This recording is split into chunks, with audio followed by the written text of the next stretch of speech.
नमस्कार सभी देशवासियों को मैं सादर प्रणाम करता हूं। मैं नरोदय ठाकुर, सचिव प्राथमिक शिक्षक संघ, सभी का नमन और वंदन करता हूं। आदरणीय प्रधानमंत्री जी का अपील है, लॉकडाउन 2 में 3 मई तक हम घरों में रहें।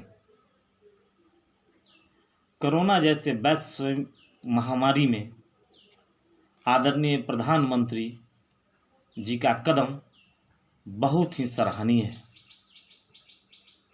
समय रहते इनके उठाए हुए कदम से आज भारत जैसे देश में इतनी बड़ी जनसंख्या के तादाद में भी हमारे देश में कोरोना जैसे महामारी एक तरह से नियंत्रण में है। इस कोरोना जैसे महामारी को नियंत्रण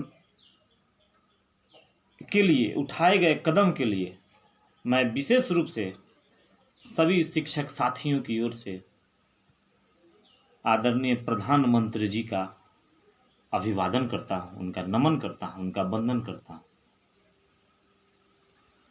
प्रधानमंत्री जी के कार्य प्रणाली पर बहुत सारे विपक्ष के नेता प्रश्न उठाते रहे,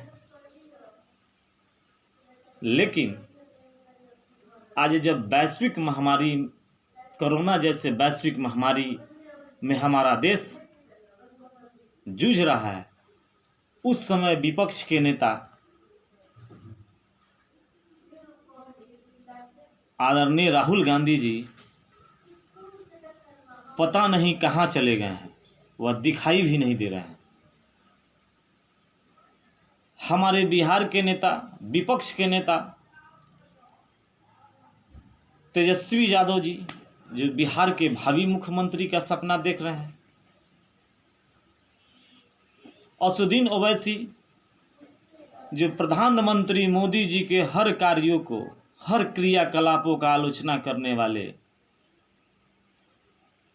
आज कोरोना जैसे वैश्विक महामारी में देश के साथ कदम में कदम मिलाकर चलना चाहिए, तो आज असदुद्दीन ओवैसी जी अपने घर में छिपे हुए हैं ताकि कहीं उनको भी कोरोना ना हो जाए। आज उनको भी अपने देश के साथ प्रधानमंत्री जी के कदम में कदम मिलाकर आगे चलना चाहिए। लेकिन सिर्फ तो सिर्फ कुछ ऐसे नेता हैं जो सोचते हैं कि इस देश में सिर्फ मुसलमान, सिर्फ अल्पसंख्यक समुदाय के लोग ही वोटर हैं। आज अपने वोट के लालच में, आज जब विपक्ष में, लोकसभा के विपक्षों में बड़े बड़े भाषण देने वाले, सरकार के हर क्रियाकलापों में आलोचना करने वाले आज नहीं दिखाई दे रहे हैं। एक कम्युनिस्ट के बड़े नेता कन्हैया कुमार जी, जो हर एक मंचों पर मोदी जी के आयुष्मान भारत, जनधन योजना, उनके सभी योजनाओं का बखिया उखेड़ते फिरते थे। आज पता नहीं वे विपक्ष में बोलने वाले लोग, मंचों पर गरजने वाले लोग आज कहां चले गए, किस बिल में जाके छुप गए। मैं उन सभी से कहना चाहता हूं, उन विपक्ष के सभी नेताओं से कहना चाहता हूं, अरे अपने गाढ़ी कमाई का पैसा अगर जनता के वोट खरीदने का काम करते हैं और वोट लेने के लिए बचा के रखे हुए हैं, तो कान खोलकर सुन लीजिए कि आने वाले समय में देश की जनता याद रखेगी। अगर आपको जो अपने खातों में पैसा बचाए हैं वोट खरीदने के लिए, उन पैसों से अगर क्षमता है, तो जिस तरह आदरणीय मोदी जी सरकारी खजाने में जमा पैसे अपनी एक अपील से भारत के अनेक बड़े बड़े उद्योगपतियों से जिन्होंने पैसा लिया और जनता को, भारत के 130 करोड़ जनता को सहयोग करने का काम भी किया। उन्होंने 3 महीने तक गरीबों को गैस फ्री, उनके खातों में भोजन के लिए पैसा देने, अनाज फ्री देने का काम कर रहे हैं। अगर इतने सारे देशों में विपक्ष के, जो कांग्रेस के सत्ता पर बैठे लोग, जो भारत सरकार के सुख सुविधाओं को भोगने वाले लोग, आदरणीय राहुल गांधी जी, औषधीन ओवैसी जी, अरे कुछ तो पैसा निकालिए और निकाल कर जनता में खर्च करने का काम कीजिए। उन गरीब, असहाय, पीड़ित, शोषित, अभिवंचित वर्ग के बच्चों, उन गरीब जनता में बांटने का काम कीजिए। आपको शर्म आनी चाहिए कि गांव समाज का थोड़ी सी साधन संपन्न व्यक्ति अपने गांव के गरीब व्यक्तियों, समाज के पीड़ित व्यक्तियों को अपने रखे रखाए पैसों से उन्हें खाना खिलाने का काम कर रहा है। उनके बीच खाद्य सामग्री वितरण करने का काम कर रहा है।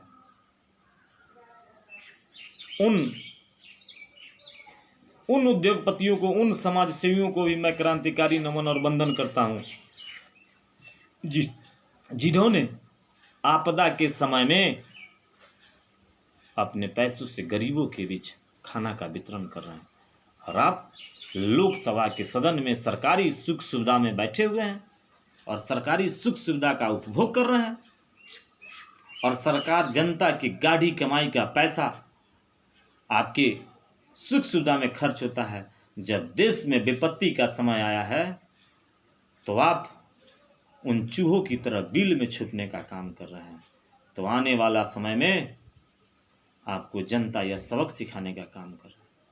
अगर आप विपक्ष में इतनी जोरदार आवाज में बोलते हैं मुसलमानों के प्रति, उन अल्पसंख्यकों के प्रति, अपने वोटरों के प्रति, तो उन गरीब वोटरों के प्रति आप सड़क पर उतरकर, सड़क पर आए, उनके बीच जाकर उनके खाद्य सामग्री, उनके पेट के आग बुझाने का काम करें, तभी देश आपको माफ करेगा।